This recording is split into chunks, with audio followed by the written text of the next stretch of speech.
Hey, everyone. Yeah, I've got some time, so I'm gonna do this. Kind of talk about something that I watched Mind Wanderer on YouTube review, and of course that's Sonic SatAM, so I can sort of respond to what Mind Wanderer had to say there. And Mind Wanderer did a good job. He really pointed out why SatAM is a good show. In fact, he did point out some flaws, like with season two. Uh, did point out some flaws with season two that were not necessary. Now, some I agree with, some I don't. But one of the major flaws he said about season two that was not necessary was, of course, what a lot of us as fans have pointed out, the two episodes that focused on the four mini cartoon shorts, mainly the Antoine focused ones. Well, except for Ghostbusted, which was more Tails focused, but you get the idea. So, yeah, he basically said and pointed out what a lot of us have said about those two shorts, about those two episodes. That one, they had nothing to do with the overall story arc, and two, they were played more for comedic relief. And that's the one thing he didn't point out. I will say this, Mind Wanderer, you didn't point out was season two had a little bit more humor than season one. See, season one with SatAM, a lot of people may or may not agree with this, was more of an introductory season for the show. You see, for some of us that didn't read the comic at the time, because maybe some of us didn't know the comic was out, the series was more of an introduction to who these characters were.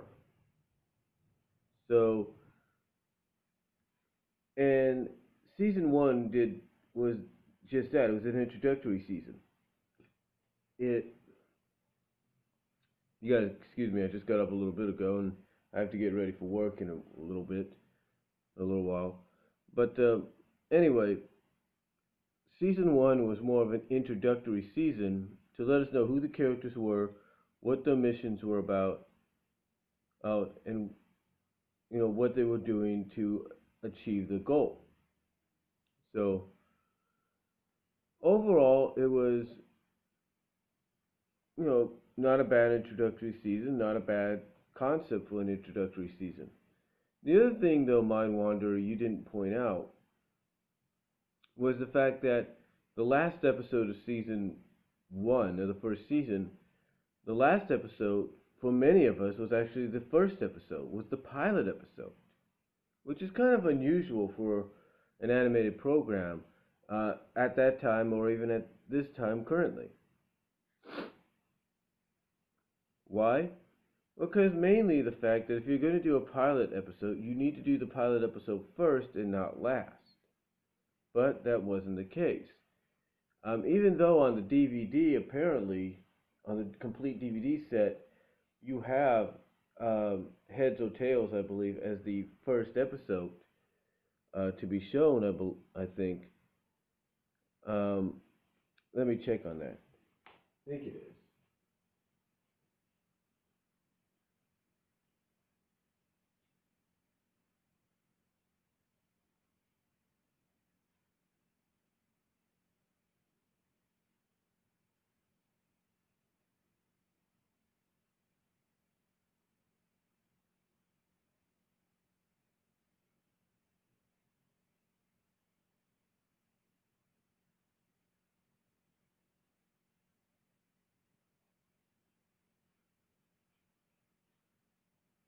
Yeah, Heads or Tails is the first episode on this first disc when it comes to this. But on the original broadcast, the first airing of the pilot, it was shown last for many of us. Reason being, I have no idea. But the one thing Mind Wanderer didn't point out was the design was different for the characters. The design in the pilot episode, Mind Wanderer, had the characters designed very similar, if not the same, as you first saw them in the Archie comics.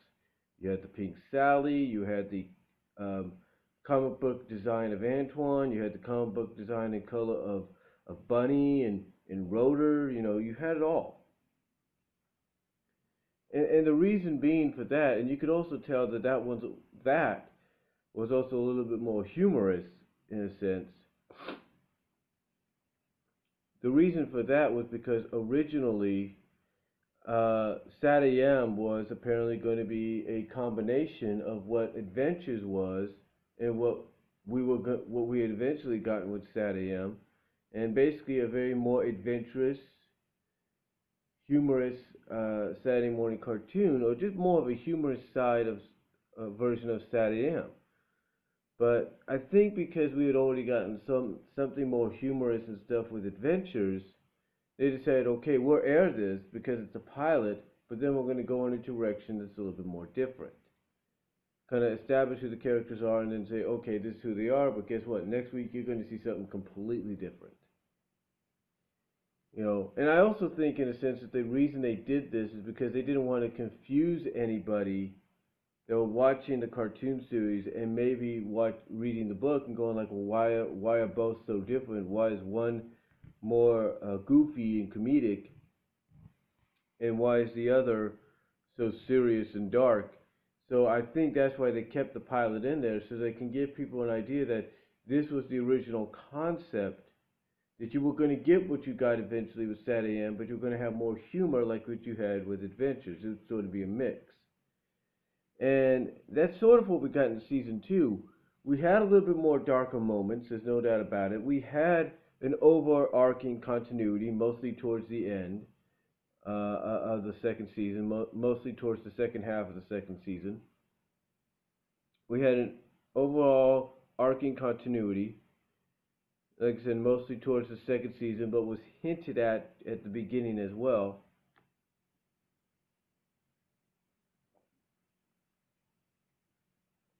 So you had all that, and eventually it's what led us to having a great show, a great second season. But like I said, you sort of had a little bit more humor added in. You had more humor added into the second season. So you kind of, obviously, I guess it was to attract more viewers and kind of lighten the tone a little bit, maybe because the first season was a little dark or something and too serious. So they had to do something to lighten the tone. I mean, they did have the comedic moments in season 1, Mind Wanderer, like you said, when they needed them. You know, like when Sally's going to look for some replacement parts to help, you know, fix Nicole in one of the first episodes, Supersonic. Or, I guess as this disc puts it, the second to last episode of season 1, I think. Well, no, actually, the second to last episode of the first disc of season 1. It is actually, 1, 2, 3, 4, 5, the sixth episode, basically going to the sixth episode. When they go and try to get replacement parts for Nicole, like you said, they do have the humorous parts here and there. Like when Sally encounters one of those worker bots, guard bots, security bots, she's like, "Oh, hi, how you doing? I was just going," you know, and all of a sudden an alarm starts to go off. Her hair just goes all frizzled, like, ah! You know, in terms of it goes like, I hate when they do that. You know, so yeah, there is some humor. There are some comedic moments. Don't get me wrong about that. There are some humorous and comedic moments. So in season 1, but not as much as what you saw in season 2, and that's also why, as much as a lot of us will agree that the 2 episodes that were 3 out of the 4 shorts were Antoine related, with the exception of Ghostbusted, which was Tales related. We can all agree they weren't necessarily needed to be there, but they were there because basically they were trying to established the fact that the second season was just as serious, was just as dark, if not a little darker at times, but was more comedic, was more humorous uh, than the previous season. And basically, that they were trying to, in my opinion, establish that this was the original plan, in a sense, for what the show was going to be like until they decided to go in that more darker direction. And like I said, they kept that darker direction, they kept that serious tone and dramatic tone, if you will, but they also had that humor in there. They had that comedic moments, and yeah, they had them more often in season 2 than they did in the first season. And you know, that's not uncommon when it comes to animated programs. It's not. You know, sometimes a series could be lighthearted and comedic the first season, ironically, and then be dark and serious and dramatic the second season. Yeah, shows have done that. There have been shows, like I said, that could be lighthearted, comedic, and serious the first season, but they can turn around and be totally different the second season. And sometimes shows like SatAM do that too, but they go in the opposite direction. The comedic, the dark and serious and dramatic with a little bit of humor in the introductory season, but come the second season, they can still have those elements, but they're more lighthearted, more comedic than they were in the previous season. So in a sense, it attracts viewers, it attracts investors and stuff like that.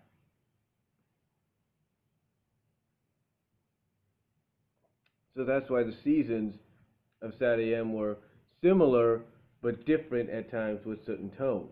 And that's why also you had those shorts there, whether we like them or not. It was to kind of establish that this was a more lighthearted season at times and more comedic. And I guess since the comics were still going, it was still fresh at that time, and still a little goofy at that time, even though they were slowly transitioning out of that. They wanted to kind of keep a little bit of that comedic tone, and like with the pilot the year before, wanted to kind of show that yeah, the comics are not just the place where you find sometimes the more goofy, more comedic adventures of the freedom fighters. Hey, you can find it here as well. Now, with that said, we don't know exactly what would have been in season 3. We do know, thanks to Ben-Hur, God rest his soul, that we were going to have some very interesting situations happening in season 3. We know that, but we don't know exactly overall what the tone would have been. Would have been the tone of the season overall been similar to what we had in season 2, more like what we had in season 1, maybe half and half. Maybe it's comedic and it's adventurous. Maybe, like I said, maybe it's 50-50. Maybe it's comedic and serious. We wouldn't have known. But all we do know is that, Ben-Hur had a lot planned. And what some people may or may not know, Mind Wanderer, is there is a group of people right now, when they get the time, that are trying to take season 3 and make it a reality. That's right.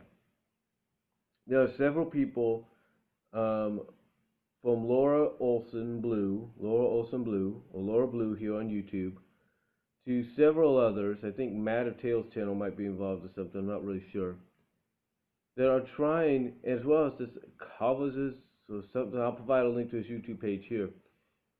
But there are people trying to get season 3 up and going, and it's under the project known as Season, which is SEA3SON. They're trying to get it up and going. They have done web comics on it, which are very good. They've had different artists do the web comics, but they're very good, have a decent story flow to them. So they're working on that, and they're working on trying to get that into animated form. They've even gone as far as, last time I heard, getting a composer for music and stuff So they're doing whatever they can to get this going. They even, I think, last year or the year before, went to San Diego Comic-Con and E3 and all these places, Florida Comic-Con, wherever, and showed off what they had done, even to someone like Ian Flynn, who was impressed by what they were doing. So there are a group of people that are trying to get this as a reality. They're trying to make it a reality because they know fans want to see that final season. Now, here's what's ironic though. There are certain companies out there that are attempting to reboot or continue certain series because fans want to see them. Now, they may not be exactly who you would think at first, but they're doing this because they know fans want to see it. One company in particular is Netflix. News going around that they're bringing Inspector Gadget, the reboot that's in the UK, over here to the US. They're helping to do a reboot of Danger Mouse and a few others. It kind of tells you that people at Netflix understand that there's still a niche there. There's still a favoritism, a liking for these programs. So I wouldn't be surprised if Netflix gets wind about what fans are trying to do and say, hey, let us help you. Again, I wouldn't be surprised, but we'll see what happens. But still, like I said, there are a group of fans that are trying to get season up and going, or season 3 up and going. And they are going by the notes and stuff that Ben Hurst had talked about and had released publicly, I guess, as well as going on with their own kind of continuation and continuity as to what they feel season 3 and maybe even beyond would have been like had Ben not passed away and his vision for that 3rd season came to reality. But overall, SatAM, Mind Wanderer, you are right. It's one of those shows that at the time did things that was unheard of. Of course, the 1st season, like I said, was an introductory season. Season 2, in my opinion, when you got to that second half of the season, mostly with the Void and onwards, had a true continuity flow, except for the 2 minute, except for the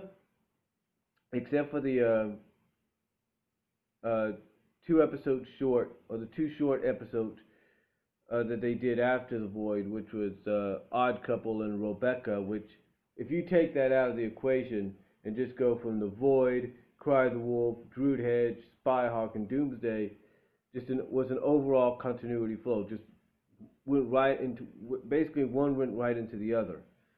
How do I know this?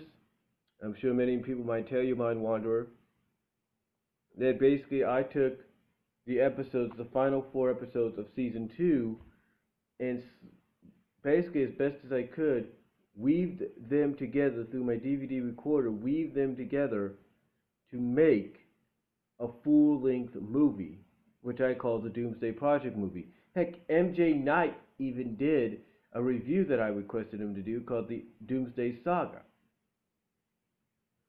So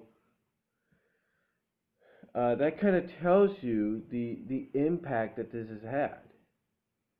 So, and again, like I said, season 2, yeah, it had an overall story arc and continuity, but mostly, in my opinion, towards the end. I mean, yeah, we got hints about it in Game Guide when we found out from Ari before he got sucked into the Void. And yeah, he did come back in the Void episode. When he talked about the other freedom fighters groups, and that they were looking for Sally, and that there's this list, her father's list of these groups. So, and that kind of came full circle and led us into that straight continuity, like I said, with the exception of that one episode of Antoine Shorts, if you will, that you could have just taken out of the equation. It kind of comes full circle to the Void, because not only does she find her father there, but she also gets the list. She also gets the list of freedom fighters. So it kind of comes full circle. Now, as far as Blast of the Past Part 1